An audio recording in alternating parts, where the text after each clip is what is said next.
Move to the back where you belong, sweetheart."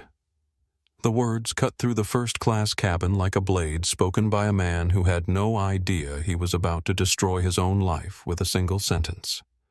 But to understand how we got to this moment of breathtaking arrogance, how a simple seat assignment would spiral into a viral catastrophe that would change multiple lives forever, we need to rewind 12 hours to a modest apartment in Detroit where the real story begins. The alarm buzzed softly at 5 a.m., but Aria Coleman was already awake, staring at the ceiling of her small but meticulously organized bedroom. Sleep had been elusive, as it always was before major business trips, her mind cycling through logistics reports and merger documents like a computer processing data. She rolled out of bed with the practiced efficiency of someone who had learned to maximize every minute of her day, padding barefoot across the hardwood floors to the kitchen where her coffee maker had already started brewing, programmed the night before, because even her morning routine required strategic planning. Aria wasn't what people expected when they heard the title CEO of Coleman Vanguard Logistics. At 34, she moved through the world with a quiet confidence that came not from inherited privilege, but from the hard-earned knowledge that she had built something significant from absolutely nothing. Her apartment reflected this philosophy, clean and comfortable but deliberately modest. The kind of place where a billionaire chose to live because she remembered what it felt like to count every dollar to make choices between groceries and electricity bills, to sit at her kitchen table with a crying baby in one arm and a laptop balanced on her knees, building the foundation of what would become one of the largest logistics empires in North America.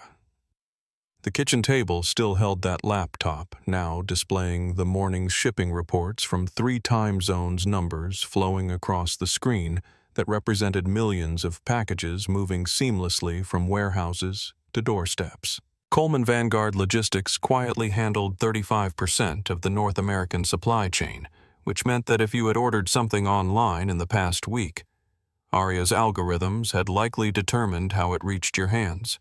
But she wore this incredible responsibility with the same understated grace she brought to everything else in her life. Her phone buzzed with a FaceTime call, and Aria's face immediately softened as 8-year-old Zoe appeared on the screen, gap-toothed and grinning from her grandmother's house in Cleveland. "Mama, I'm nervous about my presentation today," Zoe confessed, and Aria could see the familiar furrow between her daughter's brows that appeared whenever she was wrestling with something bigger than herself. They talked through the presentation together, Aria offering gentle encouragement while simultaneously reviewing contracts, the seamless multitasking of a single mother who had learned to be fully present in multiple worlds at once. After hanging up, Aria allowed herself a moment to study the framed photo beside her laptop, a picture of herself and Zoe from last Christmas, both of them laughing at something ridiculous Zoe had said about reindeer logistics. This trip to London represented more than just a business merger. It was the culmination of 8 years of building something that would secure Zoe's future, that would prove to a little girl that her mother could compete with anyone in any boardroom in the world. But it also meant time away from the most important person in her universe. She showered quickly, the hot water, a small luxury she still appreciated, then stood before her closet considering her options with the same strategic thinking she applied to supply chain optimization. The navy blue blazer was safe conservative, the kind of outfit that would help her blend into a room full of men in expensive suits, but the emerald green dress hanging beside it was more authentic to who she was, more representative of the confidence she had earned through years of proving herself in conference rooms where she was often the only woman, and almost always the only person of color. She chose the blazer, a decision that reflected not insecurity, but pragmatism, understanding that sometimes the battle for respect required careful calculation of which fights to fight and when. The Uber driver who picked her up made polite conversation about the weather, then asked if she worked at the airport, assuming from her modest appearance and early morning departure that she must be heading to some service job rather than flying to London to negotiate a deal worth hundreds of millions of dollars. Aria smiled and said she had a meeting, choosing not to correct his assumption because she had learned long ago that the energy required to constantly educate people about their presumptions was better invested in the work itself, in building something so undeniably successful that it spoke louder than any explanation she could offer. As the car pulled up to the departure terminal, Aria felt the familiar mixture of excitement and pressure that accompanied these high-stakes trips. Today's merger with Blackstone Maritime Group would either catapult Coleman Vanguard into the global arena or represent a missed opportunity that might not come again for years. She grabbed her carry-on bag, thanked the driver, and walked into the terminal with the purposeful stride of someone who belonged exactly where she was going, 300 miles away in Manhattan. Derek Hamilton was waking up in his luxury penthouse with the kind of pounding headache that comes from drowning anxiety in expensive whiskey.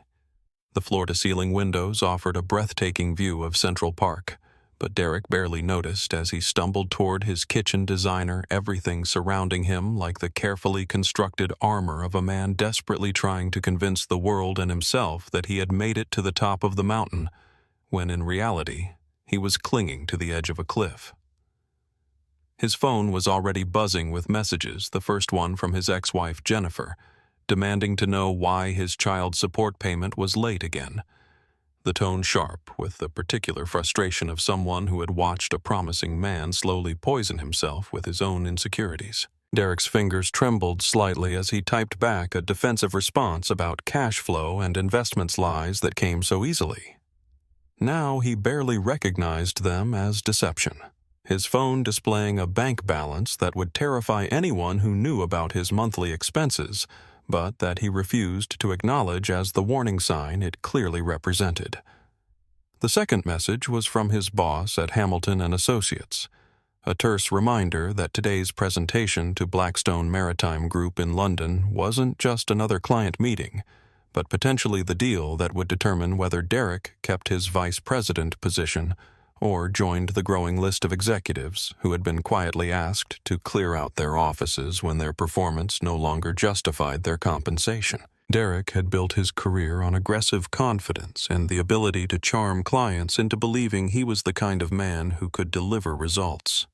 But the foundation of that confidence was eroding faster than he could repair it. He stood under the scalding shower water, letting it wash away the physical evidence of last night's client dinner, while his mind drifted back to the steel mill in Chicago, where his father had worked for 37 years before being laid off in a downsizing that corporate executives had explained as necessary efficiency measures. Derek had been 12 years old, watching his proud father transform into a man who couldn't make eye contact at the grocery store. And he had sworn that he would never be vulnerable like that, never be dependent on other people's decisions about his worth, never be the kind of man who could be discarded when he became inconvenient. The irony wasn't lost on him that he now worked in an industry built entirely on making those same calculations about other people's value. But Derek had learned to compartmentalize that contradiction, along with all the others that allowed him to function in a world where image mattered more than substance. His apartment was filled with the kind of expensive objects that were supposed to signal success artwork he didn't understand and furniture he didn't particularly like, but that looked impressive when clients visited everything carefully curated to project the image of a man who belonged in rooms where millions of dollars changed hands with casual conversation. The drive to JFK in his leased BMW was accompanied by a phone call with his assistant about the logistics of the London trip. But Derek's mind was elsewhere, calculating the probability that this presentation would save his career versus the likelihood that he was already too far behind to recover. He had been riding on reputation and connections for longer than he cared to admit, relying on his ability to network and schmooze, while the actual substance of his work had become increasingly dependent on junior associates who did the real analysis, while Derek took credit in client meetings. At the airport, Derek cut through the TSA pre-check line with the impatient efficiency of someone who believed that status and urgency gave him the right to push ahead of other travelers, barely acknowledging the security officers who processed his boarding pass and driver's license. He headed straight to the airline lounge, where he ordered a double scotch despite the early hour, telling himself it was just to calm his nerves, but knowing on some level that the drinking had become less about specific situations and more about managing a constant low-level panic that he couldn't quite name or address directly. The lounge was filled with other executives and business travelers, all of them projecting the same carefully constructed confidence that Derek had perfected, but he found himself studying their faces for signs of the same desperation he felt, wondering if they too were performing success rather than actually experiencing it. His boarding pass showed seat 1 of first class, the kind of detail that still gave him a small thrill of validation proof that he had climbed high enough to deserve the best seat on the plane, even if that climb was becoming increasingly precarious with each passing month. The morning rush at JFK International was a symphony of controlled chaos, thousands of travelers moving through the terminal with the focused intensity of people trying to be somewhere else, their rolling luggage and hurried conversations creating a background hum of human ambition and anxiety. Aria navigated through this crowd with the easy confidence of someone who traveled frequently enough to know which security lines moved fastest and which gate areas had the best coffee. But she still took time to notice the smaller human dramas playing out around her. Near gate B32, she observed a young mother struggling with a special needs child who was becoming overwhelmed by the noise and crowds, the woman's face showing the particular exhaustion of someone managing a difficult situation while surrounded by strangers who didn't understand the complexity of her circumstances. Aria approached quietly, offering to help carry bags, and speaking in the calm, measured tone she used with Zoe during meltdowns, her natural leadership instinct to step in when she saw someone who needed support, but was too proud or too overwhelmed to ask for it directly. The gate agent, recognizing Aria as a frequent flyer whose business represented significant revenue for the airline, discreetly arranged for the family to be upgraded to Comfort Plus seats with extra space and reduced noise, a small gesture that would make an enormous difference in their travel experience. Aria deflected the mother's grateful thanks with a smile, understanding that sometimes the most powerful thing you can do is solve someone's problem without making them feel like they owe you anything in return. Maya Rodriguez was beginning her shift with the particular mixture of optimism and apprehension that characterized her approach to every workday, knowing that each flight brought the possibility of difficult passengers, but also the opportunity to make someone's travel experience a little bit better. At 23, Maya was juggling her flight attendant job with nursing school, her schedule carefully orchestrated to allow her to work enough hours to support herself and her 4-year-old son, while still having time to study for exams that would eventually launch her into a career where she could help people in more direct ways. The crew briefing that morning had included the usual reminders about managing challenging passengers with diplomacy and de-escalation. But Maya had learned through experience that some situations required more than just professional training.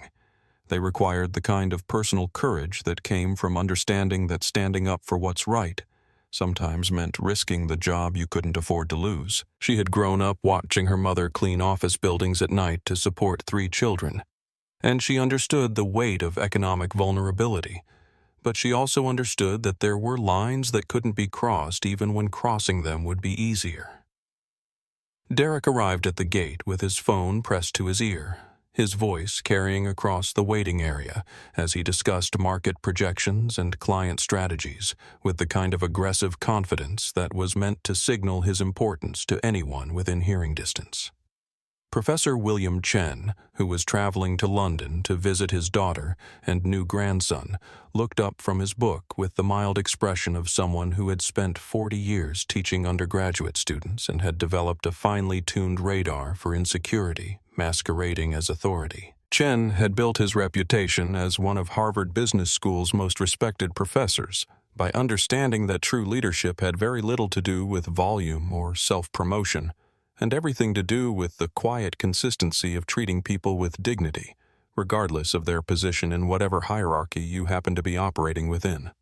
He watched Derek pace near the departure gate phone, still glued to his ear, and then shifted his attention to Aria, who was sitting quietly reading what appeared to be financial documents. Her posture relaxed, but alert the body language of someone who was comfortable with herself and didn't need to broadcast her competence to strangers. When boarding began, Aria joined the first-class line with the unhurried pace of someone who knew her seat was guaranteed and didn't feel the need to push ahead of elderly passengers or families with small children, a small detail that Chen noted approvingly as he gathered his own belongings. Maya took her position at the aircraft door, greeting each passenger with genuine warmth while mentally cataloging the ones who might require extra attention during the flight, a skill that had developed through countless hours of reading people's moods and energy levels. The gate agent called for first-class passengers, and Derek immediately pushed to the front of the line despite his boarding group not yet being called, his impatience palpable as he waited for the passenger ahead of him to organize their boarding pass and identification. The agent politely reminded him that Platinum members would be called next, but Derek was already moving toward the gate, his mind focused entirely on getting to his seat and settling in for what he hoped would be a flight that restored his confidence and set him up for success in London. Flight 847 to Heathrow was a fully booked Boeing 777, every seat representing someone's important journey, from business executives heading to crucial meetings, to families visiting loved ones, to students beginning adventures that would shape their futures.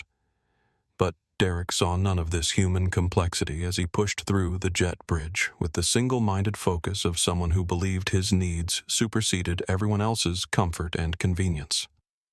Aria had boarded early and made her way to seat 1A, the window seat she had specifically requested 3 months earlier because she needed the privacy to review sensitive merger documents during the 8-hour flight, and she had learned from experience that aisle seats inevitably meant interruptions from other passengers and flight attendants, small distractions that could break her concentration when she needed to be at her sharpest. She settled into the leather seat and pulled out her tablet, immediately immersing herself in the financial projections that would guide tomorrow's negotiations. The first-class cabin was filling up with the typical mix of business travelers and affluent tourists, most of them settling into their seats with the quiet efficiency of people who flew frequently enough to have developed their own routines for maximizing comfort during long flights. Aria noticed an elderly gentleman struggling to lift his carry-on bag into the overhead compartment and immediately stood to help, her natural instinct to assist someone in need overriding any concern about drawing attention to herself or appearing to step outside the social boundaries that some people expected her to observe. Derek reached row 1 and stopped dead in his tracks, his eyes fixed on the woman sitting in what he considered to be his seat. His mind immediately jumping to the assumption that there must be some kind of mistake, some mix-up with the seating assignments that would be easily resolved once he explained his status and travel history to the appropriate people. He had flown this route dozens of times over the past 3 years, and seat 1A had become something of a ritual for him, a small symbol of his success and importance that he counted on to start each business trip with the right psychological foundation. Professor Chen observed this brewing confrontation from seat 2B, his decades of experience reading human behavior, allowing him to recognize the dangerous combination of entitlement and insecurity that was radiating from Derek as he stood in the aisle, clearly working up the nerve to challenge Aria's presence in the seat. Chen had witnessed countless versions of this scenario throughout his academic career, moments when someone's unconscious assumptions about who belonged where created the potential for conflict that revealed much more about character than anyone involved probably realized. Maya was busy helping other passengers stow their luggage and settle into their seats, but she caught glimpses of the tension developing in row 1. Her professional instincts telling her that this was the kind of situation that could escalate quickly, if not handled with care and diplomacy. She had dealt with seat disputes before, usually involving passengers who had booked different fare classes, or who were confused about their assigned seats, but something about Derek's body language and the way he was staring at Aria suggested that this conflict might be rooted in something more complicated than simple logistics. The other first-class passengers were beginning to notice the tension as well, conversations becoming more subdued as people sensed that something uncomfortable was developing, the way crowds always seem to pick up on interpersonal conflict, even when they can't quite identify what's happening or why their comfortable environment suddenly feels charged with potential drama. Derek stood there for nearly 30 seconds, his internal dialogue cycling through various approaches to reclaiming what he considered to be rightfully his mind creating elaborate justifications for why this woman must be in the wrong seat. Finally, Derek cleared his throat and took a step closer to Aria, his voice carrying the particular tone of someone who is trying to sound reasonable while barely containing his irritation. Maya looked up from helping another passenger just in time to see Derek open his mouth, and she instinctively moved closer to row 1, her professional training kicking in as she prepared to manage whatever conflict was about to unfold in the confined space of the aircraft cabin. "Excuse me, I think there's been some confusion about the seating arrangement." Derek began, his voice carrying the practiced diplomacy of someone who was accustomed to getting his way through a combination of politeness and implicit intimidation, though the strain in his tone suggested that his patience was already wearing thin despite the conversation having just begun. "I'm a Platinum Diamond member with this airline, and I believe this is my usual seat." Aria looked up from her tablet, taking in Derek's expensive suit and the particular expression of barely controlled frustration that she had encountered countless times in boardrooms and business meetings, the face of someone who was accustomed to having his assumptions confirmed rather than challenged. She set down her tablet with deliberate calm, reaching into her purse to retrieve her boarding pass, which clearly displayed Seat 1A in bold letters next to her name, and held it out for Derek to see, without saying a word, allowing the evidence to speak for itself. Derek glanced at the boarding pass, but dismissed it with a wave of his hand, as if documentation couldn't possibly override his understanding of how the world was supposed to work. His mind already constructing alternative explanations that would allow him to maintain his position without having to accept that he might be wrong. "Look, I understand there might have been some kind of upgrade or special arrangement," he said, his tone becoming more condescending as he continued. "But I fly this route twice a month, and the airline always takes care of their valued customers. I'm sure we can work something out that makes everyone happy." The phrase "special arrangement" hung in the air with the weight of all its implications, and Aria felt the familiar tightness in her chest that came from being forced to navigate someone else's assumptions about her presence in spaces where they didn't expect to find her. She had built a billion-dollar company precisely because she refused to accept other people's limitations on where she belonged, but that didn't make these encounters any less exhausting, any less infuriating in their predictable presumptions about her qualifications and legitimacy. "There's no confusion," Aria replied, her voice steady, but with an edge that Derek was too focused on his own agenda to recognize as a warning. "I purchased this seat 3 months ago, and I have the documentation to prove it. You're welcome to check with the gate agent about your own seat assignment, but this seat is mine." She spoke with the quiet authority of someone who was accustomed to being challenged and had learned to respond with facts rather than emotion, though every word was carefully chosen to make it clear that she would not be intimidated or moved. Derek's face flushed slightly at what he perceived as defiance, his internal narrative shifting from confusion to irritation as he processed the reality that this woman was not going to simply defer to his wishes and move to whatever seat he deemed more appropriate for her. "Listen, sweetheart," he said, the term of address dripping with the kind of false familiarity that was designed to diminish and infantilize.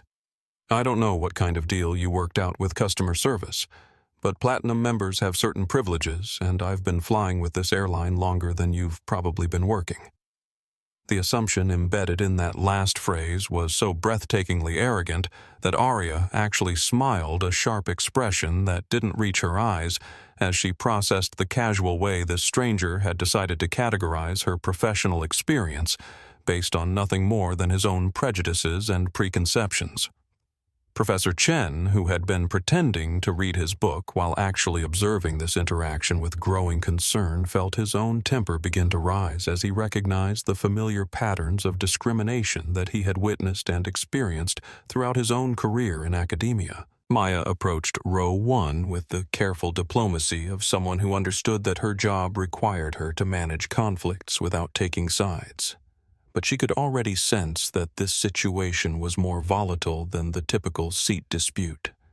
Something about the charged atmosphere between these two passengers, suggesting that their conflict was rooted in much deeper issues than simple logistics. "Is everything okay here?" she asked, her voice professionally cheerful, but her eyes alert to the possibility that this conversation could escalate beyond her ability to manage it through normal customer service protocols. Derek immediately turned to Maya with the expectant expression of someone who assumed that authority figures would naturally support his position, his body language shifting to exclude Aria from the conversation, as if she were no longer a relevant participant in resolving the situation. "Yes, there's been a mistake with the seating," he announced, his tone implying that Maya should immediately understand his position and take steps to correct whatever error had resulted in him not getting his preferred seat. "This woman seems to think she belongs in 1A, but I'm a Platinum member and I always sit here. Can you please check the manifest and get this sorted out?" Maya looked between Derek and Aria, her professional training warring with her personal instincts as she tried to navigate a situation that was clearly about much more than seat assignments. The tension in the air thick enough that other passengers were beginning to stare despite their attempts to appear uninvolved in the drama unfolding in row 1. She had been trained to handle difficult passengers with diplomacy and de-escalation, but nothing in her training had prepared her for managing conflicts where one passenger's sense of entitlement seemed to be rooted in fundamental assumptions about who deserved respect and who didn't. "Sir, may I see your boarding pass?" Maya asked Derek, extending her hand while maintaining the kind of professional smile that airline employees perfected through countless hours of managing people's travel stress and anxiety. Derek fumbled in his jacket pocket, his movements becoming more agitated as the reality of the situation began to penetrate his certainty that this would be quickly resolved in his favor, his boarding pass clearly showing seat 3C, an aisle seat in the third row that was perfectly comfortable but wasn't the window seat in the first row that he had convinced himself was rightfully his. Aria watched this exchange with the patient expression of someone who had been through variations of this scenario enough times to recognize the predictable arc of events that would follow Derek's boarding pass, providing the objective evidence that would either end this confrontation or escalate it to an entirely different level, depending on how much of his identity was wrapped up in being right rather than being accurate. She continued reviewing her merger documents, her outward calm, masking the internal calculation of how much energy she was willing to invest in this particular battle, and whether it was worth missing her preparation time for tomorrow's crucial meeting.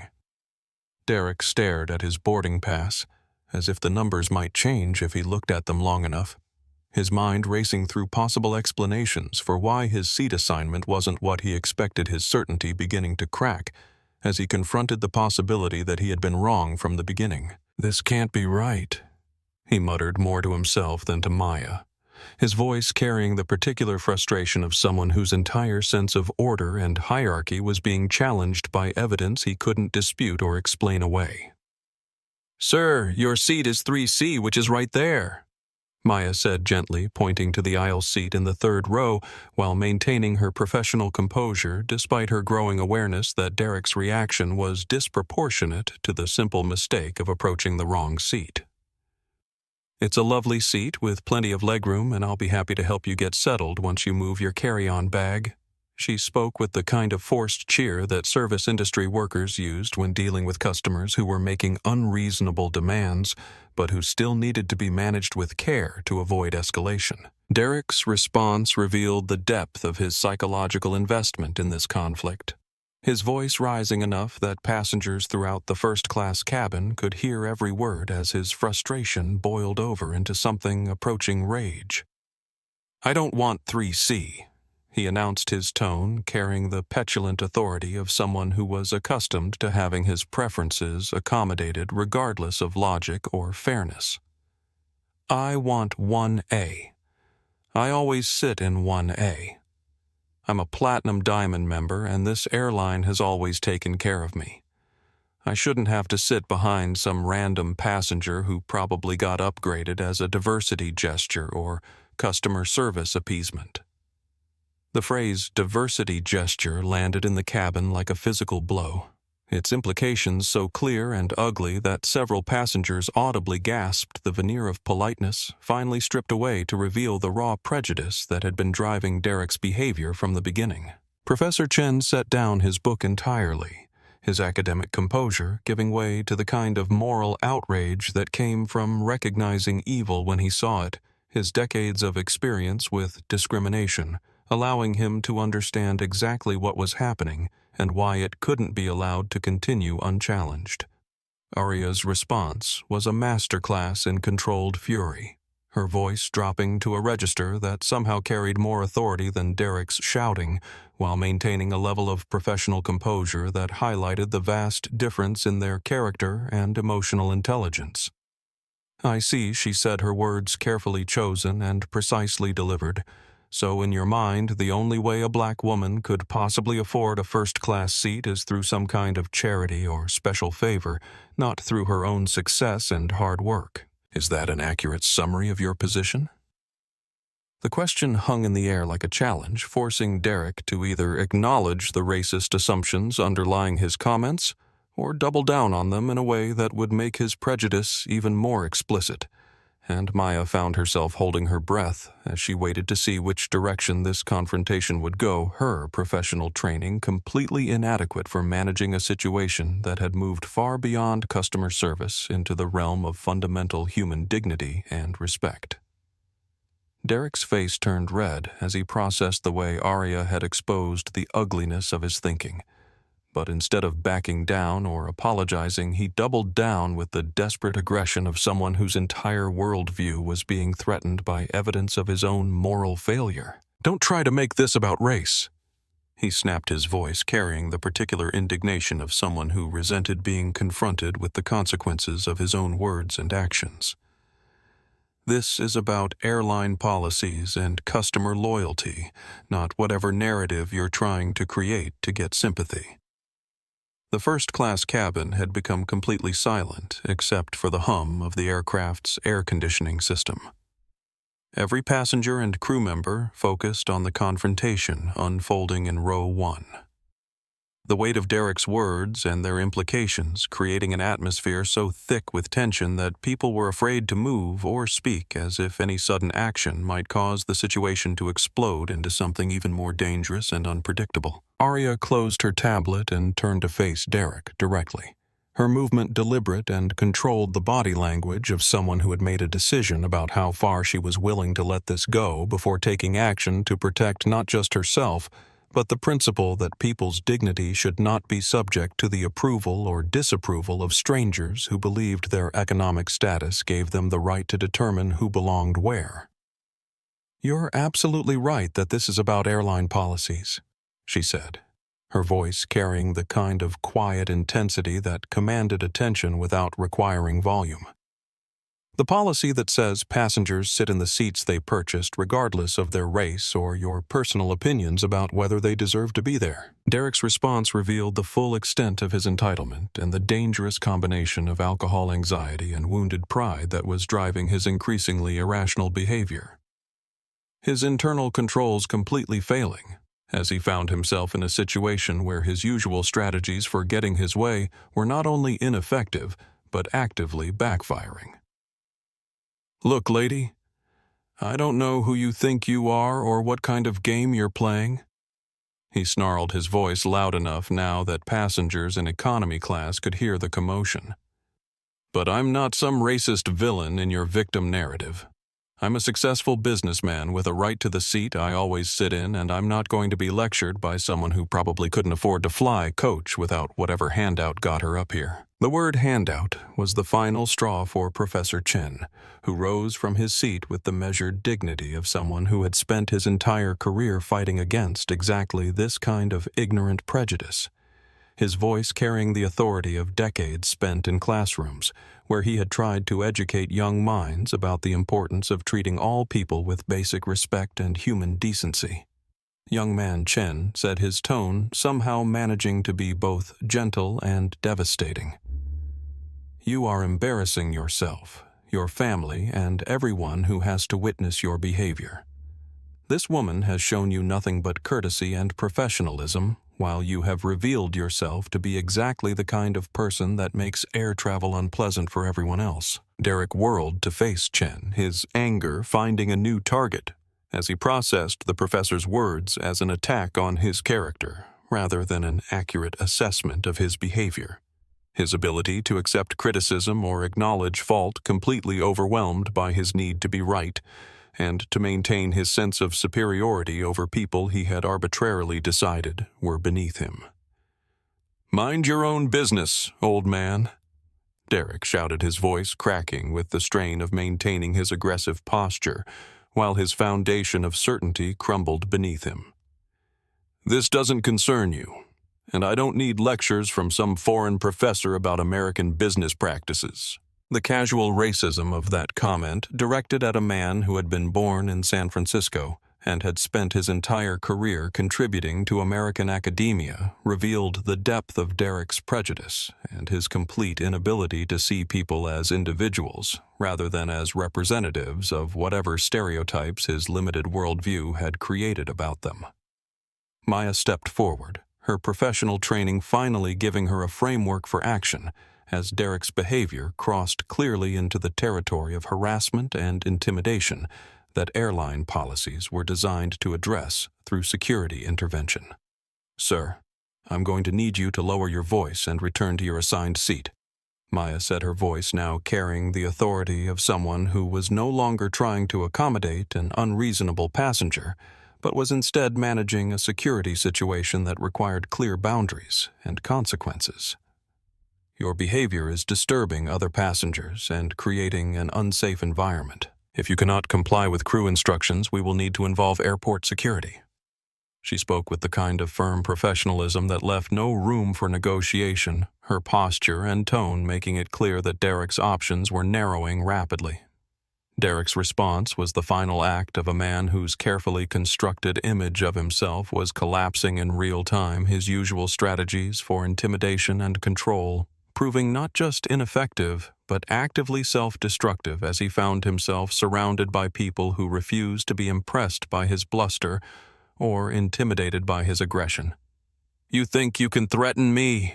he screamed, his voice now loud enough to be heard throughout the aircraft, his face purple with rage as he reached for the glass of whiskey he had been nursing since boarding, his hand shaking with fury as he lifted it above his head in a gesture that made everyone in the cabin freeze with anticipation of violence. The crystal tumbler flew through the air in what seemed like slow motion, its amber contents catching the cabin lights as it sailed past Aria's head and shattered against the bulkhead wall, spraying expensive scotch and broken glass across the first-class cabin and soaking Professor Chen's jacket with liquor that would smell like Derek's shame for the remainder of the flight. The sound of breaking glass was followed by complete silence, every person on the aircraft processing the reality that a passenger had just committed assault in front of dozens of witnesses while trapped in a metal tube that couldn't be easily evacuated or escaped. Aria stood up slowly, her movements deliberate and controlled despite the adrenaline coursing through her system, glass fragments crunching under her feet as she stepped into the aisle and walked calmly toward the galley. Her decision made in the split second between Derek's threat and his action, her mind already calculating the steps necessary to ensure that this man faced real consequences for behavior that went far beyond rudeness into criminal territory that demanded a response proportionate to the magnitude of his choices. Maya immediately pressed the call button for the cockpit, while other flight attendants rushed to check on Professor Chen, whose jacket was soaked with whiskey, but who appeared physically unharmed, though his hands were shaking slightly as he processed how close he had come to being seriously injured by Derek's violent outburst. The cabin was filled with the sound of passengers pulling out their phones to record the aftermath, the modern reflex to document dramatic events, ensuring that Derek's behavior would be preserved for posterity and potential legal proceedings. Derek stood in the wreckage of his own making, surrounded by broken glass and the stares of passengers who were looking at him with a mixture of shock and disgust. His breathing heavy as the reality of what he had just done began to penetrate the fog of rage and alcohol that had been driving his actions. His face pale as he realized that throwing the glass had crossed a line from which there might be no return, regardless of how the rest of this confrontation played out. In the galley, Aria pulled out her phone with the calm efficiency of someone who was accustomed to handling crisis situations, her fingers scrolling through her contacts until she found the number. She needed a direct line to someone who had the authority to ground aircraft and the personal relationship with her that would ensure immediate action, without lengthy explanations or bureaucratic delays. The number belonged to Rebecca Torres, Chief Operating Officer of the airline, and someone Aria had known since their graduate school days at Wharton, when they had been study partners preparing for the same corporate finance exams that had launched both of their careers. Rebecca answered on the second ring, her voice carrying the crisp professionalism of an executive who was accustomed to handling urgent calls at all hours. But her tone immediately shifted to concern when she recognized Aria's voice and the unusual stress underlying her typically calm demeanor. "Aria, what's wrong?" Rebecca asked, bypassing pleasantries in favor of getting directly to whatever crisis had prompted a personal call from one of the airline's most valuable corporate customers, someone whose logistics company handled fuel supply contracts worth over $200 million annually across 3 major airline hubs. "I'm on Flight 847 to Heathrow, currently at the gate." Aria began, her voice steady but carrying an undertone that Rebecca recognized as the sound of someone who was choosing their words very carefully, because the situation was serious enough to require precise communication. "I need this aircraft grounded for a security assessment. A passenger named Derek Hamilton just committed assault by throwing a glass at passengers, and I need him removed before this flight takes off." She spoke with the kind of quiet authority that came from years of managing logistics emergencies where lives and millions of dollars could hang on split-second decisions made under extreme pressure. Rebecca's response was immediate and unequivocal, her understanding of Aria's character and judgment making any detailed explanation unnecessary, her own position giving her the authority to act on this request without consulting multiple layers of bureaucracy or waiting for formal incident reports to be filed and processed. "Flight 847 is red-lighted, effective immediately." Rebecca said, her voice already taking on the commanding tone she used when issuing orders that would affect hundreds of passengers and crew members. "I'm calling the captain and dispatch right now. Security will be on board within 5 minutes. Are you hurt? Do you need medical attention?" Aria assured Rebecca that she was physically unharmed but emphasized the seriousness of Derek's behavior and the need for law enforcement involvement, her mind already anticipating the legal and publicity implications of this incident while calculating how it might affect her schedule for tomorrow's merger meeting, though she was grimly satisfied that Derek's actions had created consequences that would extend far beyond the immediate embarrassment of being removed from an aircraft in handcuffs. As Aria ended the call, she could hear the captain's voice coming over the intercom, his tone confused and apologetic as he announced that the flight had been delayed due to an operational issue that required immediate attention, his carefully neutral language designed to avoid panic while acknowledging that something significant was happening without providing details that might cause passenger unrest or anxiety about flight safety. Maya approached Aria in the galley, her eyes wide with a mixture of admiration and gratitude as she processed what she had just witnessed, the sight of someone standing up to a bully with such calm authority, providing a powerful example of how to respond to intimidation with dignity rather than fear. "Thank you, Maya," whispered her voice, carrying the emotion of someone who had been trained to de-escalate situations like this, but had never seen anyone handle such aggressive behavior with such grace and effectiveness. "I've never seen anyone shut down a passenger like that." "How did you get the flight grounded so quickly?" Aria's response was modest but revealing, her explanation providing the first hint of her true identity and influence without revealing the full scope of her business empire or the extent of her connections within the aviation industry. "I know the right people," she said simply, her understatement typical of her approach to wielding power, which had always been based on action rather than threats, on building relationships through mutual respect rather than demanding accommodation based on status or wealth. The sound of heavy footsteps on the jet bridge announced the arrival of airport security, their presence transforming the atmosphere in the cabin from tense uncertainty to the focused activity of law enforcement taking control of a criminal situation. Captain Miller's voice crackled over the intercom with the bewildered tone of a 30-year veteran pilot who had never received orders quite like this, his professional composure strained as he tried to explain a situation that he didn't fully understand to passengers who were already frustrated by delays and mechanical issues. "Ladies and gentlemen, this is your captain speaking. We've received instructions from operations to return to the gate for a security review that requires immediate attention. We ask for your patience and cooperation as we resolve this matter as quickly as possible." The cabin erupted in groans and muttered complaints from passengers who had already been seated for 20 minutes and were now facing an indefinite delay, their travel plans suddenly uncertain as they processed the implications of a security review, serious enough to bring a fully loaded 777 back to the gate after it had already been cleared for takeoff.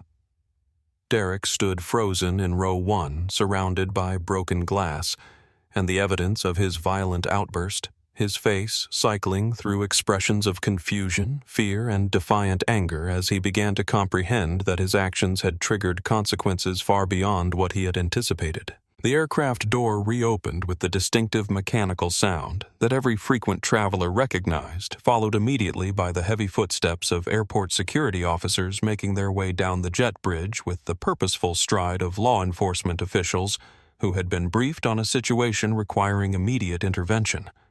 Chief Martinez led the team, a 25-year veteran of airport security who had dealt with everything from medical emergencies to terrorist threats, his presence immediately changing the atmosphere in the cabin from passenger frustration to the focused tension of a law enforcement situation. Behind Chief Martinez came 2 additional officers and Jennifer Walsh, the terminal manager, a woman whose job required her to balance passenger satisfaction with safety protocols while managing situations that could affect the airline's reputation and operational efficiency. Jennifer's expression was grim as she surveyed the first-class cabin, taking in the broken glass. The smell of spilled alcohol and the obvious tension between passengers who had witnessed something serious enough to ground an international flight at significant cost to the airline and inconvenience to hundreds of travelers. Derek's phone began buzzing insistently, the caller ID showing his boss's name with an urgency that suggested word of this incident was already spreading through the business community, faster than Derek could have imagined. The modern reality that scandals and mistakes could become public knowledge within minutes of occurring, especially when they involved successful executives behaving badly in front of witnesses with smartphones and social media accounts. Maya approached Chief Martinez with the combination of relief and anxiety that characterized her response to authority figures, her training telling her to cooperate fully with security, while her instincts worried about how this incident might affect her employment and her ability to support her family through the challenging combination of work and nursing school that defined her current life circumstances. Officer, I'm Maya Rodriguez, the lead flight attendant for this cabin. The passenger in row 1. Mr. Hamilton became increasingly aggressive and ultimately threw his drink, nearly hitting other passengers. Aria emerged from the galley where she had been speaking quietly with Rebecca Torres on her phone, her calm presence immediately drawing Chief Martinez's attention as he recognized the body language of someone who was comfortable dealing with authority figures and who probably had relevant information about the incident that had prompted this unprecedented security response. Jennifer Walsh looked at Aria with the calculating expression of a customer service professional, trying to assess how much compensation and apologetic explanation would be required to prevent a valued passenger from taking their business to a competitor airline. Professor Chen remained in his seat, quietly documenting the incident in his notebook with the methodical precision of an academic who understood that accurate records of human behavior under stress could provide valuable insights into character and decision-making. His soaked jacket a tangible reminder of how close this situation had come to serious physical injury that could have resulted in criminal charges and civil liability for everyone involved. Derek finally answered his phone, his voice shaky as he tried to project confidence while surrounded by security officers and staring passengers, his conversation immediately audible throughout the cabin as his boss's angry voice carried through the small speaker, demanding to know why Derek was calling from an aircraft that was supposed to be in the air and asking whether the rumors about some kind of incident were accurate. Chief Martinez stepped forward with the authority of someone who had managed thousands of similar situations and knew that the key to maintaining order was establishing clear control over the narrative and the physical space, his voice carrying the kind of calm authority that immediately commanded attention from everyone in the cabin. Mr. Hamilton, I'm Chief Martinez with Airport Security. I need you to gather your belongings and come with us. You're being detained pending investigation of assault charges related to your behavior on this aircraft. Derek's face went completely white as the word assault penetrated the fog of alcohol and adrenaline that had been driving his behavior, his mind finally grasping that this situation had moved far beyond the realm of customer service disputes into criminal territory, where his money and status would provide no protection against the legal consequences of his actions. Assault. He repeated, his voice cracking with disbelief and rising panic. I didn't assault anyone. I threw a glass at the wall, not at a person. This is completely blown out of proportion. Chief Martinez consulted his tablet, which displayed a preliminary incident report that had been compiled from crew statements and passenger witness accounts, his expression professionally neutral as he read details that painted a clear picture of escalating aggression, culminating in an act of violence that met the legal definition of assault, regardless of Derek's intentions or rationalizations. Mr. Hamilton, you threw a glass containing alcohol in the direction of other passengers after making threatening statements. That constitutes assault under federal aviation law, and several witnesses have provided statements confirming this account. The mention of witnesses caused Derek to look around the cabin with growing panic, his eyes taking in the passengers who were watching him with expressions ranging from disgust to pity. Many of them holding phones that had undoubtedly captured his breakdown and recorded his behavior for potential use in legal proceedings or social media posts that would ensure his humiliation extended far beyond this aircraft and this moment. Those people don't know what they're talking about, Derek protested, his voice rising with desperation. I'm a vice president at Hamilton & Associates. I'm on my way to a crucial business meeting. This is all a misunderstanding that can be resolved through proper channels. Jennifer Walsh approached Aria with the deferential manner of someone who recognized that this particular passenger represented not just individual business, but potentially significant corporate relationships that could affect the airline's bottom line in ways that extended far beyond the cost of accommodating one difficult customer. Her professional instincts telling her that there was more to this story than a simple seat dispute between two travelers. Ms. Coleman, I'm Jennifer Walsh, the terminal manager. I want to personally apologize for this incident and assure you that we're taking it very seriously. Is there anything we can do to make this right? The use of Aria's last name caused Derek to pause in his protests, his mind sluggishly processing the implications of the terminal manager's obvious recognition and respectful tone, a cognitive dissonance beginning to form as he started to realize that the woman he had been dismissing and insulting might be someone whose identity and importance he had completely misunderstood. Coleman, He repeated the name, triggering a vague memory from business publications and industry reports that he couldn't quite place but that suggested significance beyond what he had assumed. Aria's response was measured and professional, her voice carrying the quiet authority of someone who was accustomed to being treated with respect, but who also understood that this situation required careful handling to ensure that justice was served without creating unnecessary complications for the many innocent people who had been affected by Derek's behavior. "Thank you, Jennifer. I appreciate your prompt response.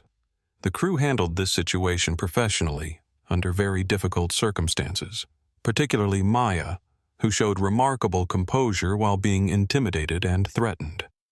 Professor Chen stood up slowly, his dignity intact despite his alcohol-stained jacket, his voice carrying the weight of decades spent teaching young people about ethics and character while observing human behavior in situations that revealed people's true nature beneath the veneer of social conditioning and professional expectations. "Officers, I was sitting directly behind this incident, and I can confirm that Ms. Coleman showed remarkable restraint throughout this entire confrontation. Mr. Hamilton's behavior was not only inappropriate, but dangerous, and his assumptions about other passengers were rooted in prejudices that have no place in civilized society." Derek's phone rang again, this time displaying his ex-wife's number with an urgency that suggested that word of this incident was spreading through his personal network as quickly as it was spreading through his professional contacts. The modern reality that scandals and mistakes could destroy carefully constructed reputations within hours of occurring, especially when they involved public displays of the kind of character flaws that people found both shocking and grimly satisfying to witness. He declined the call, his hands shaking as he realized that his carefully constructed life was collapsing in real time while he stood powerless to stop the cascade of consequences flowing from a few minutes of poor judgment and revealed prejudice. Chief Martinez consulted with his officers briefly before returning his attention to Derek, his demeanor professional but firm as he prepared to execute the arrest procedures that had become necessary due to the seriousness of the incident and the number of witnesses who could testify to Derek's criminal behavior. "Mr. Hamilton, you're under arrest for assault under federal aviation statutes. You have the right to remain silent, and I strongly recommend that you exercise that right until you can speak with an attorney." The reading of Miranda rights in the first-class cabin of a commercial aircraft was surreal enough to silence even the most agitated passengers, the weight of formal legal proceedings bringing a gravity to the situation that made everyone present understand that they were witnessing something that would have lasting consequences extending far beyond this delayed flight and missed connections. Derek's face cycled through expressions of disbelief, anger, and dawning comprehension as he processed the reality that his attempt to assert dominance over a stranger had resulted in criminal charges that would follow him for the rest of his life. Derek's removal from Flight 847 was captured by at least 12 different smartphones, the modern phenomenon of viral content creation, ensuring that his perp walk down the aircraft aisle would be preserved for posterity and shared across social media platforms, faster than his expensive lawyers would be able to contain or control the narrative that was already forming around his spectacular public meltdown. The video clips would be edited and reshared with captions like, "Entitled executive gets what he deserves," and "Karen Airlines when privilege meets reality," turning Derek into an unwitting symbol of everything people hated about corporate entitlement and casual racism. Maya watched Derek's arrest with a mixture of satisfaction and sadness, her professional training having taught her to maintain empathy even for passengers who behaved badly, but her personal experience with bullies and aggressive men making it impossible for her to feel sorry for someone who had chosen to intimidate and threaten people simply because he believed his status gave him that right. She began cleaning up the broken glass with methodical efficiency, her movements careful and deliberate as she processed the knowledge that standing up to Derek had required more courage than she had initially realized. The other first-class passengers began to relax as Derek was escorted off the aircraft, conversations resuming in hushed tones as people processed what they had witnessed and began sharing their own perspectives on the incident. many of them expressing amazement at Aria's composure throughout the confrontation, and Derek's complete inability to recognize his own inappropriate behavior even as it escalated toward criminal activity.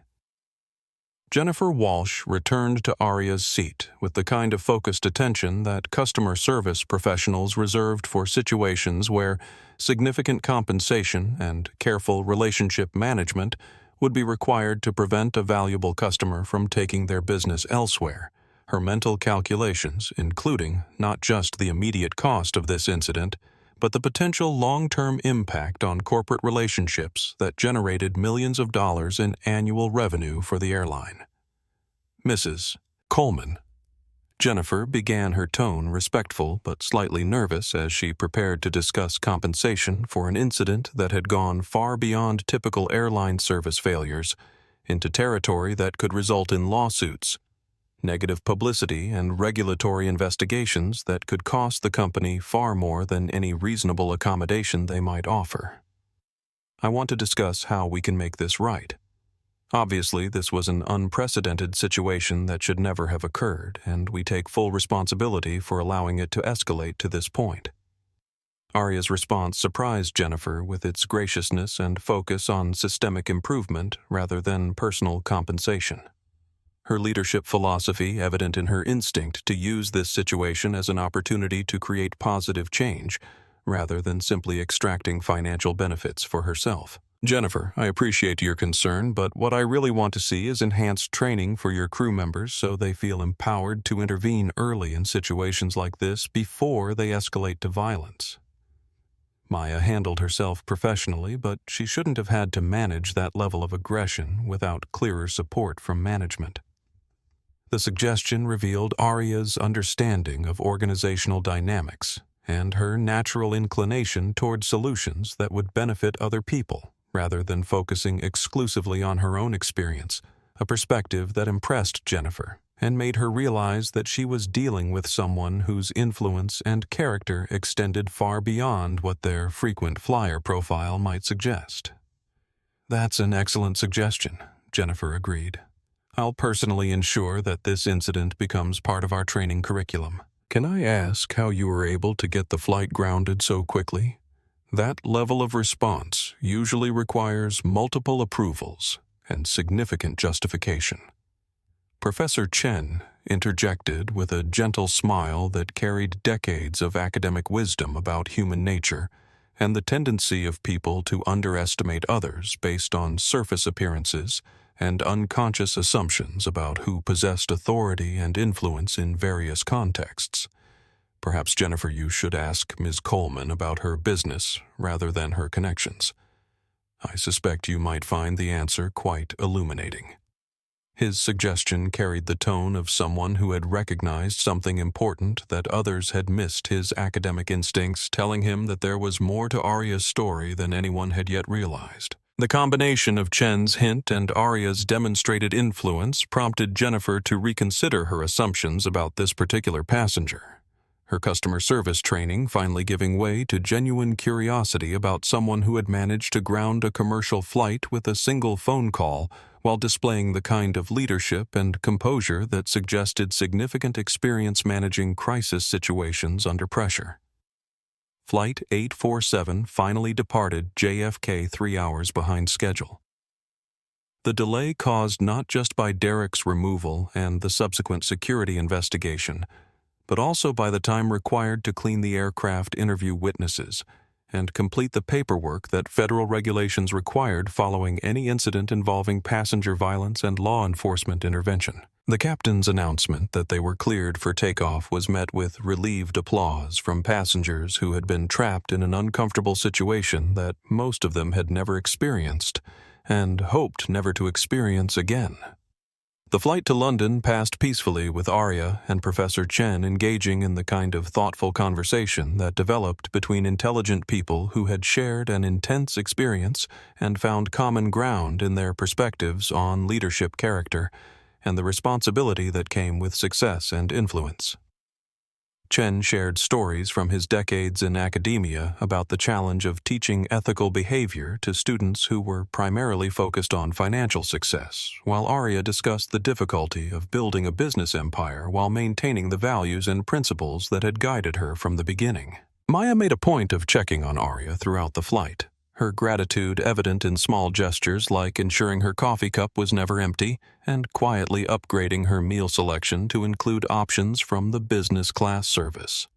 Small acts of appreciation that reflected her understanding that Aria's intervention had prevented what could have been a much more dangerous situation if Derek's behavior had been allowed to continue escalating without consequences.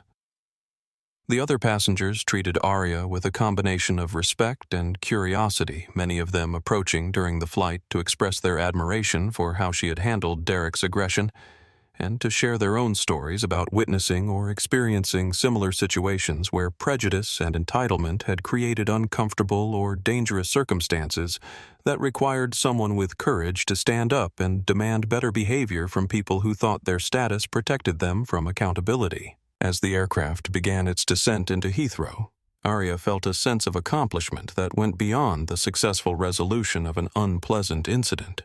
Her mind already focused on tomorrow's merger meeting, while processing the knowledge that Derek's behavior had revealed character flaws that would likely affect his business relationships and professional reputation in ways that extended far beyond the immediate legal consequences of his assault charges. Professor Chen gathered his belongings as the plane taxied to the gate, his alcohol-stained jacket a reminder of how close this situation had come to serious physical injury. But his demeanor was remarkably cheerful as he processed the knowledge that he had witnessed someone handling a crisis with exactly the kind of grace and authority that he tried to teach his students about in theoretical terms. "Ms. Coleman," he said, extending his hand for a farewell handshake. "It has been an honor to witness true leadership in action. I suspect this won't be the last time our paths cross, and I hope you'll consider guest lecturing for my students about crisis management and ethical decision-making under pressure." Maya approached as passengers began deplaning her emotional gratitude, evident as she struggled to find words adequate to express her appreciation for Aria's intervention and support during what had been one of the most challenging situations of her professional career. "Ms. Coleman, I can't thank you enough for what you did today. You didn't have to get involved, but you stood up for me when I couldn't effectively stand up for myself. That means more to me than you probably realize." Her voice carried the emotion of someone who had been powerless in a difficult situation and had been rescued by someone with the courage and influence to create accountability where none had existed. Aria's response was characteristically modest and forward-looking, her focus already shifting from the incident itself to the opportunity it represented for positive change and improved policies that would benefit other people in similar situations. "Maya, you handled yourself with tremendous professionalism under extremely difficult circumstances. I hope this incident leads to better training and support systems so that crew members never have to face that kind of aggression without clear backup and established protocols for rapid intervention." She spoke with the natural authority of someone who was accustomed to turning negative experiences into opportunities for improvement and positive change. As Aria walked through the jet bridge toward the Heathrow terminal, her phone buzzed with notifications that revealed the extent to which Derek's behavior had already become a social media phenomenon, videos of his arrest and removal spreading across platforms with the viral velocity that characterized stories about entitled people facing consequences for their actions. The comments were overwhelmingly supportive of her handling of the situation and critical of Derek's behavior. But Aria deleted the notifications without reading them, her focus entirely on the business meeting that would determine the future direction of her company, rather than on the temporary internet fame that would fade within days while the merger's impact would last for decades. The Blackstone Maritime Group headquarters occupied 3 floors of a gleaming steel and glass tower overlooking the Thames, its conference rooms designed to impress visitors with panoramic views of London's financial district and understated luxury that spoke to the company's century-long history of successful maritime commerce and international trade relationships. Aria arrived exactly 15 minutes early, her punctuality reflecting both professional courtesy and the strategic advantage of observing the corporate culture and interpersonal dynamics before formal negotiations began. Michael Blackstone, the CEO and third-generation leader of the family business, greeted Aria in the executive reception area with the kind of warm professionalism that suggested he had already heard about the previous day's airline incident and had drawn his own conclusions about her character based on media reports and witness accounts that portrayed her as remarkably composed under pressure. "Coleman, welcome to London. I trust your flight was eventful enough to provide some interesting conversation starters." His smile suggested both sympathy for her experience and admiration for how she had handled an impossible situation with dignity and effectiveness.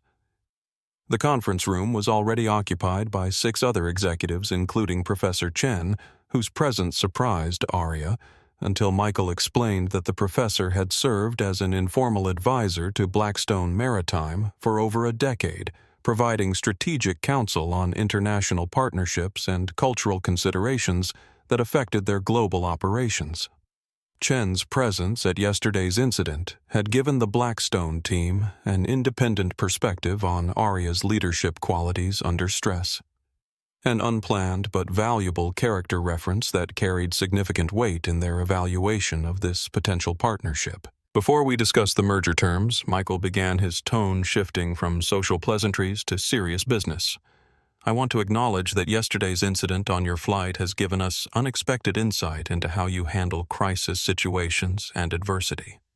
Professor Chen has shared his observations about your composure and decision-making under pressure, and frankly, those qualities are exactly what we're looking for in a long-term strategic partner." His words carried the weight of someone who understood that business partnerships required more than financial projections and market analysis. They required trust in each other's judgment and character during difficult circumstances. Aria's response was gracious, but focused her natural inclination to deflect personal praise in favor of addressing substantive business issues, reflecting the same leadership philosophy that had guided her response to Derek's aggression. "Thank you, Michael.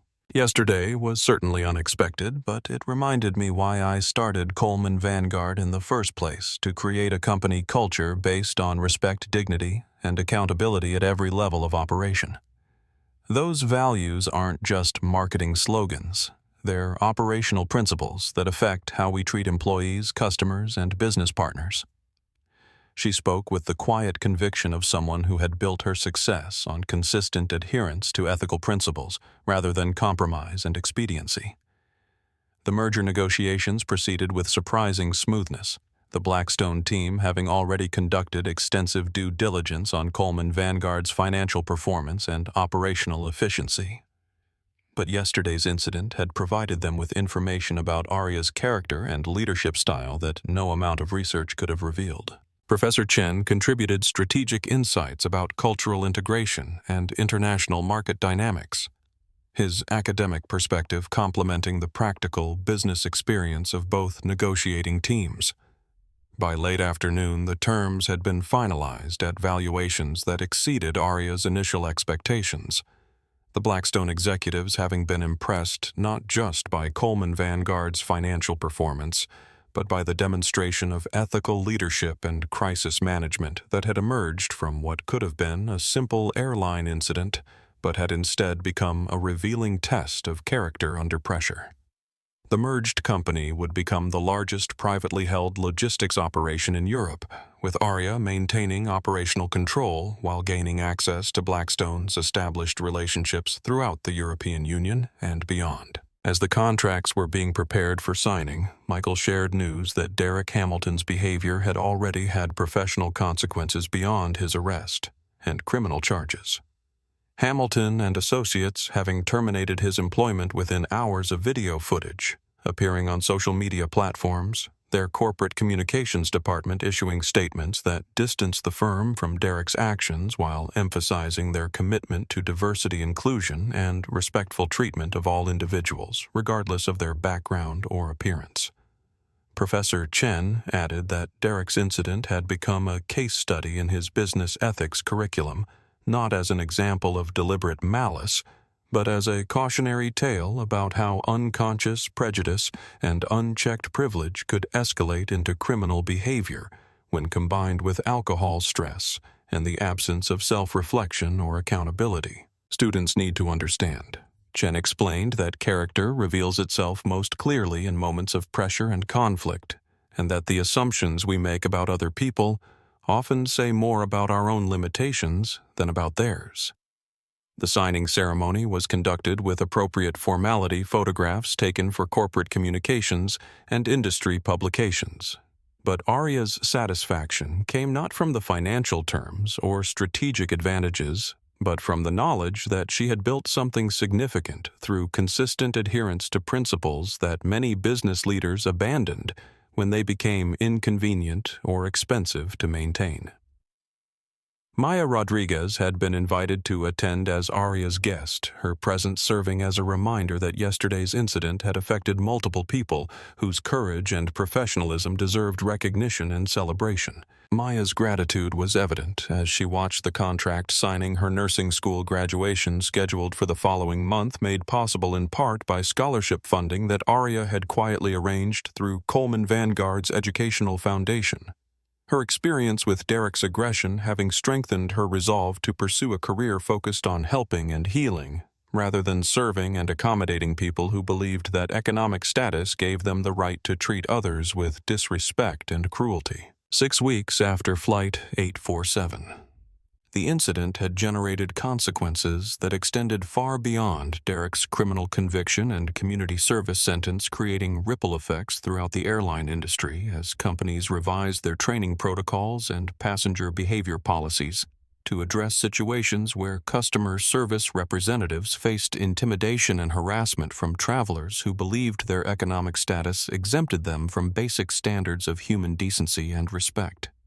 Maya Rodriguez had completed her nursing degree with honors, her final semester made possible by financial support from Coleman Vanguard's educational foundation and the confidence boost that came from successfully standing up to a bully with the support of someone who understood that individual courage required institutional backing to be truly effective. Her new position at Children's Hospital London brought together her service industry experience with her medical training, her natural empathy and communication skills, making her exceptionally effective at helping young patients and their families navigate difficult medical situations with dignity and hope. Derek's transformation had been less dramatic, but more genuine than the performative rehabilitation that often followed public scandals. His community service at a homeless shelter, having exposed him to people whose struggles made his own problems seem trivial while teaching him practical lessons about humility and service that his privileged upbringing had never provided.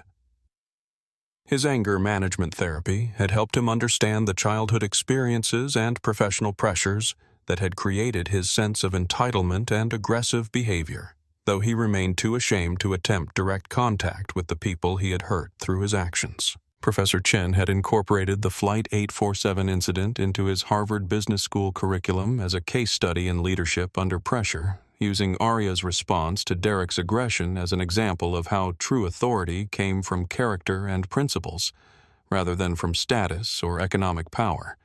His students studying the decision-making process that had transformed a potentially dangerous situation into an opportunity for positive change and institutional improvement. The viral videos of Derek's arrest had spawned countless social media discussions about privilege, prejudice, and accountability. But the most meaningful conversations had occurred in corporate boardrooms and training facilities where executives and employees discussed how to create workplace cultures that supported people when they faced discrimination or harassment, rather than expecting them to endure abuse in silence for the sake of customer satisfaction or business relationships. Aria's keynote address at the International Leadership Conference had focused not on her own experience, but on the broader lessons about creating organizational structures that empowered employees to maintain their dignity while serving customers and clients. Her practical recommendations, based on years of building a company culture that prioritized respect and accountability, at every level of operation. Her speech had been viewed millions of times online, generating requests for consulting engagements and speaking opportunities that she carefully selected based on their potential to create lasting positive change rather than simply enhancing her personal reputation.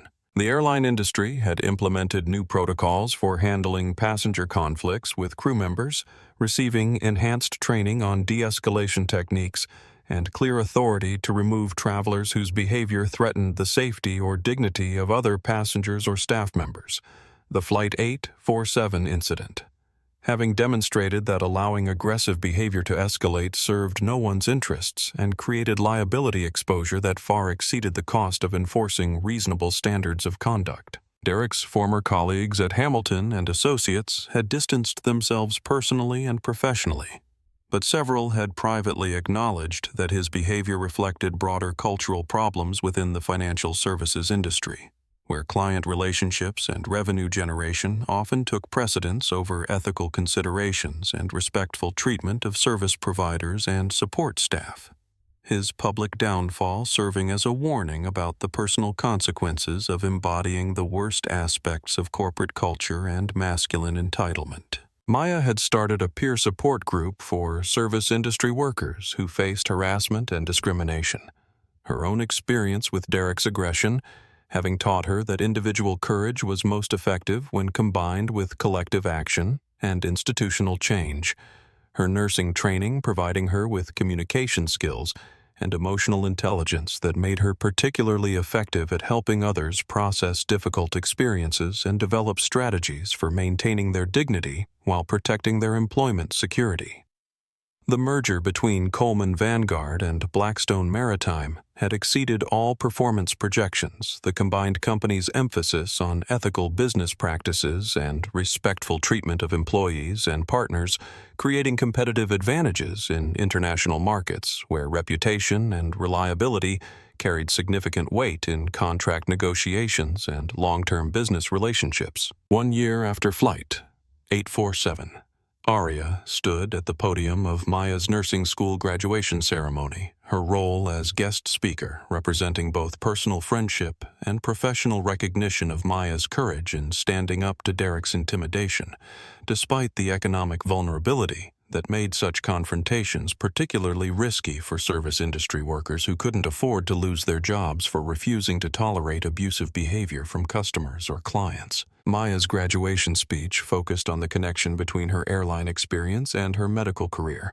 emphasizing how both roles required the ability to maintain compassion and professionalism while dealing with people under stress, but also the importance of having clear boundaries and institutional support when those interactions became threatening or abusive, her message resonating with classmates who would soon face similar challenges in healthcare settings where patient care and personal safety sometimes created difficult tensions. Professor Chen's presence in the audience reflected his continuing mentorship relationship with both women, his academic perspective on leadership and ethics having been enriched by witnessing their real-world application of principles that he had previously discussed only in theoretical terms. His own teaching improved by incorporating concrete examples of courage and character that his students could understand and potentially emulate in their own professional situations. Derek's absence from any public recognition or celebration was notable but appropriate, his own growth having occurred quietly through community service and therapy rather than through media attention or corporate rehabilitation programs. His understanding of privilege and prejudice developing through direct service to people he had previously dismissed or ignored, rather than through abstract education or sensitivity training that might have felt performative rather than genuinely transformative. Aria's interview with Harvard Business Review had focused on sustainable leadership practices and the long-term benefits of prioritizing employee dignity and customer respect over short-term profits or convenience. Her practical recommendations based on Coleman Vanguard's consistent financial outperformance of competitors who pursued growth through cost-cutting and efficiency measures that compromised working conditions or service quality for the sake of quarterly earnings improvements. Maya's new position at the Children's Hospital had allowed her to implement patient advocacy programs that drew directly from her airline experience. Her understanding of power dynamics and communication under pressure proving invaluable in medical settings where families faced overwhelming stress while navigating complex healthcare systems that could either support or intimidate them, depending on the training and attitudes of individual staff members. The Flight 847 incident had become a standard reference point in business school case studies and corporate training programs, not because of its dramatic elements, but because it demonstrated how individual character and institutional policies intersected to create either positive or negative outcomes during crisis situations. Aria's response serving as an example of leadership that achieved results through principle rather than through authority or intimidation. Derek's community service supervisor had noted his genuine transformation from someone who expected deference and accommodation to someone who understood the dignity and complexity of people. He had previously dismissed his work with homeless individuals, having taught him practical lessons about resilience, humility, and mutual respect that his privileged background had never provided, though he remained appropriately focused on his own growth rather than seeking forgiveness or recognition from the people he had hurt. Professor Chen's book about ethical leadership in crisis situations had dedicated a chapter to the Flight 847 incident, analyzing the decision-making processes and character traits that had prevented a bad situation from becoming worse while creating opportunities for positive change and institutional improvement. His academic analysis, complemented by personal observations about the courage required to stand up for principles, when doing so, involved personal risk and social discomfort. The broader cultural impact of the incident had been difficult to measure, but significant in ways that extended beyond policy changes and training programs, contributing to ongoing conversations about privilege, prejudice, and accountability that encouraged people to examine their own assumptions and behavior while creating social pressure for institutions to support dignity and respect, rather than simply managing conflicts after they occurred. 2 years after Flight 847, the incident had evolved from a viral social media moment into a lasting symbol of how individual courage and institutional accountability could transform negative experiences into opportunities for positive change. Aria's handling of Derek's aggression serving as a template for leadership that achieved results through character rather than through authority, influence, or retaliation against people whose behavior revealed their own moral and emotional limitations. The Coleman Vanguard Foundation had expanded its educational programs to include scholarships specifically designed for service industry workers pursuing professional development and career advancement. Maya's nursing degree serving as the pilot program for initiatives that recognized the intelligence, dedication, and potential of people whose current employment might not reflect their capabilities or aspirations, but who lacked the financial resources to pursue additional education or training without external support. Maya's patient advocacy work had generated recognition throughout the healthcare industry. Her approach to communication and conflict resolution, drawing directly from her airline experience while applying those lessons to medical settings where families faced overwhelming stress and complex decisions that required clear information and emotional support, rather than institutional policies that prioritized efficiency over human dignity and understanding.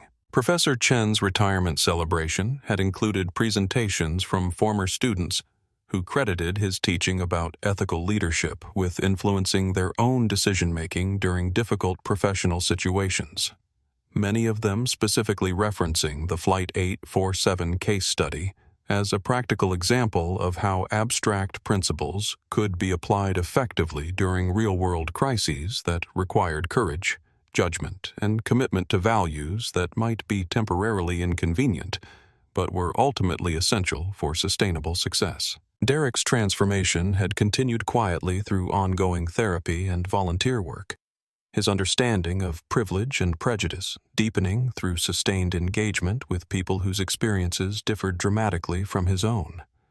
His financial support for educational programs focused on conflict resolution and cultural competency, representing an appropriate use of his resources while avoiding any attempt to rehabilitate his public image or seek recognition for personal growth that was long overdue and entirely self-interested. The airline industry's policy changes had been implemented gradually but consistently across major carriers' crew training programs, now including specific modules on recognizing and responding to passenger behavior that crossed the line from difficult to dangerous, with clear protocols for seeking management support and law enforcement intervention when customer service approaches proved inadequate for maintaining safety and dignity for all travelers. Aria's keynote speeches at leadership conferences had evolved from recounting the Flight 847 experience to discussing broader principles of organizational culture and crisis management. Her message focusing on the importance of building systems that supported employee courage and customer accountability, rather than simply managing problems after they escalated to the point where dramatic intervention became necessary to prevent worse outcomes. The merger between Coleman Vanguard and Blackstone Maritime had created a corporate culture that served as a model for international business partnerships. Their emphasis on respectful treatment of employees and ethical business practices generating competitive advantages in markets where reputation and reliability influenced contract negotiations and long-term business relationships more than short-term cost considerations or aggressive sales tactics. Maya's peer support group for service industry workers had expanded into a nonprofit organization that provided training, legal resources, and advocacy for employees who faced harassment or discrimination. Her own experience with Derek's aggression having taught her that individual courage was most effective when combined with collective action and institutional change that addressed structural problems rather than simply supporting individual victims after harmful incidents occurred. Derek's community service had transitioned into long-term volunteer commitments that reflected genuine understanding of service and humility rather than court-ordered rehabilitation.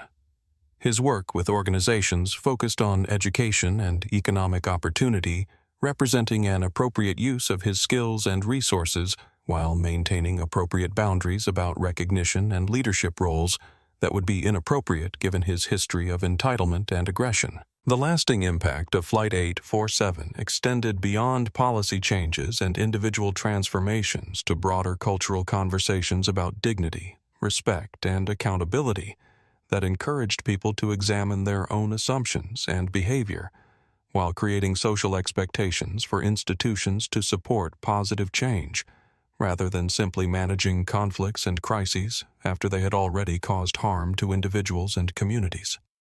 5 years later, the Flight 847 incident remains a defining case study in business ethics courses worldwide, its lessons extending far beyond airline customer service to fundamental questions about character leadership and the responsibility that comes with privilege and authority. Coleman Vanguard.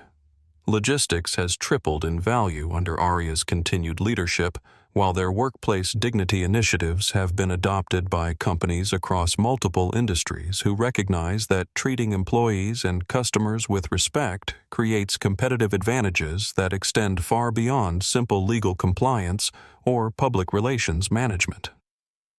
Maya Rodriguez graduated from her nurse practitioner program with highest honors, and now directs a national program helping healthcare workers advocate for themselves and their patients when institutional pressures conflict with professional ethics and human dignity. Her work has been featured in medical journals and policy discussions about creating healthcare environments that support both excellent patient care and employee well-being. Her approach to leadership under pressure, drawing directly from lessons learned during her confrontation with Derek's aggression, and Aria's demonstration of principled courage. Derek Hamilton completed 3 years of community service and ongoing therapy. His transformation, genuine but private, focused on understanding and addressing the prejudices and entitlement that had driven his behavior, rather than seeking public forgiveness or recognition for personal growth. He quietly funds scholarships for first-generation college students from working-class families. His financial support provided anonymously through established charitable organizations that can ensure appropriate use of resources without any expectation of recognition or relationship with recipients who deserve opportunities based on their merit rather than his need for redemption.